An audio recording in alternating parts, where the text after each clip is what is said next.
Un coup de poignard dans le dos, des pressions et des déclarations de démission. Le Kremlin discute du renvoi du président. Zelensky pose une condition à Moscou et à Washington et reconnaît le problème. Pourquoi aucun accord de paix ne sera signé dans les mois à venir? Et quand les élections auront-elles lieu en Ukraine? Une réponse de la Verkhovna Rada, une arrestation spectaculaire de militaires en Ukraine, une détention de haut profil, une opération spéciale des forces de sécurité. Que se passe-t-il? Un deuxième coup et une réponse. Des missiles de croisière et une frappe américaine sur la Russie. Des régions attaquées. Où l'armée ukrainienne frappe-t-elle? Un retournement sur le front. Le retour de ceux qui ont quitté leurs unités sans autorisation pourrait changer la situation sur le champ de bataille. Une déclaration d'Ukraine, le salaire le plus bas. Où? Où se situent l'Allemagne, les pays baltes et la Pologne, et avec quelle somme l'Ukraine termine-t-elle ce classement déprimant? Discutons-en. Une vague d'attaques en Russie, des détournements de fonds publics et des données d'une nouvelle étude. Pourquoi les couples mariés ont-ils commencé à s'abstenir d'intimité sexuelle? Lisez la suite pour en savoir plus.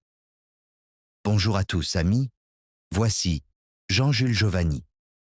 Court, clair et précis sur ce dont le monde parle. Soutenez-nous dès maintenant avec un like, un commentaire et un repost. Les missiles américains ont frappé la Russie. Les systèmes HIMARS ont lancé une salve de missiles sur des cibles de la Fédération de Russie. Les forces armées ukrainiennes répondent à la dernière attaque massive sur l'Ukraine, ciblant des centrales thermiques et des sous-stations électriques dans les régions de Belgorod et de Briansk. La région de Briansk précise également que l'Ukraine a utilisé des missiles de croisière Neptune anti-navires. Les gouverneurs Bogomaz et Gladkov rapportent des frappes sur les infrastructures et leurs conséquences correspondantes, des quartiers sans chauffage ni électricité. Le maire de Kiev, Vitali Klitschko, a averti que des vagues de froid se préparaient. Nous faisons face aux prochains jours qui seront très difficiles pour Kiev. Des gelées sévères sont de nouveau prévues pour la capitale, notamment la nuit, en raison de la situation extrêmement difficile du système énergétique ukrainien après un autre bombardement massif de l'ennemi. Des coupures de courant d'urgence se poursuivent dans la plupart des régions du pays. Le problème est sérieux, le pays se prépare à de nouveaux défis. Une affaire de pression sur les enfants. L'Ukraine discute du scandale impliquant l'entreprise publique Ukr-Pochta. La publicité pour la Saint-Valentin a soudainement viré à une vague de haine. Ukr-Pochta et la marque Ricky Hype ont été accusés de sexualiser des écolières, jupes courtes, poses et romances scolaires ont provoqué une tempête d'indignation sur les réseaux sociaux. Suite à une forte pression publique, les photos controversées ont été retirées et Ukr-Pochta s'est excusé. Mais le PDG, Igor Smilyansky, a défendu la marque en affirmant que la critique était hypocrite. Le Premier ministre hongrois, Orbán, a déclaré que l'Ukraine est un ennemi.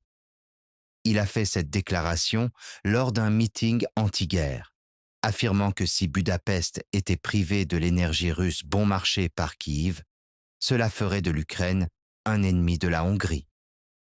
Le commandant du corps d'armée ukrainien, Andriy Biletsky, a indiqué que les pertes dues à l'abandon non autorisé des unités dépassaient les pertes irréparables sur le front.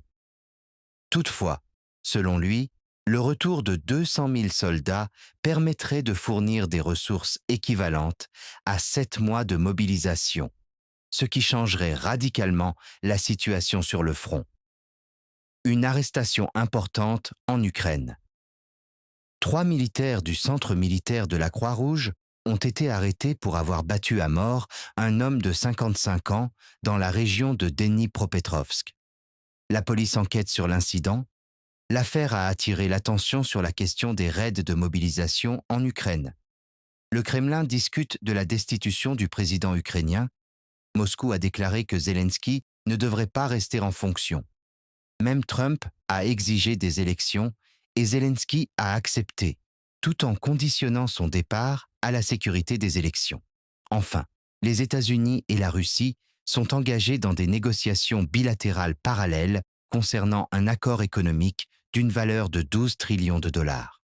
Cependant, Zelensky a exprimé sa préoccupation concernant les risques pour l'Ukraine dans ces négociations, précisant que tout accord devait respecter la constitution ukrainienne. Pour terminer, une alerte concernant une vente d'armement américain à Taïwan a provoqué des tensions avec la Chine, menaçant de perturber la visite de Trump en Chine en avril.